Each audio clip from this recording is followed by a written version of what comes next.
বৈষম্য বিরোধী ছাত্র আন্দোলনে শিক্ষার্থীদের ওপর গরম পানি ঢালার পরামর্শ দেওয়া অভিনেত্রী অরুণা বিশ্বাস গোপনে দেশ ছেড়ে কানাডা পাড়ি জমিয়েছেন। শেখ হাসিনার সরকার পতনের পরপরই কানাডা চলে যান তিনি। ৩ সেপ্টেম্বর মঙ্গলবার সকাল থেকেই আলোচনায় আসে আলো আসবে শিরোনামে হোয়াটসঅ্যাপে শোবিজ অঙ্গনের আওয়ামীপন্থী কিছু অভিনয় শিল্পী ও সাংবাদিকদের গ্রুপের কিছু কথোপকথন। সেখানে দেখা যায় গেল জুলাইয়ে ছাত্র আন্দোলন দমাতে ছাত্রদের ওপর গরম পানি ঢালার পরামর্শ দেন অভিনেত্রী অরুণা বিশ্বাস। অভিনেত্রী জ্যোতিকা জ্যোতির একটি তথ্যের জবাব দিতে গিয়ে অরুণা পরামর্শ দেন আন্দোলনকারীদের গায়ে গরম জল ঢেলে দেওয়ার। তার ভাষ্য ছিল গরম জল দিলেই হবে।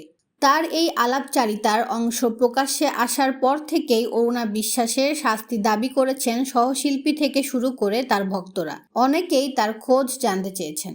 জানা গেছে অরুণা বিশ্বাস বর্তমানে কানাডাতে অবস্থান করছেন।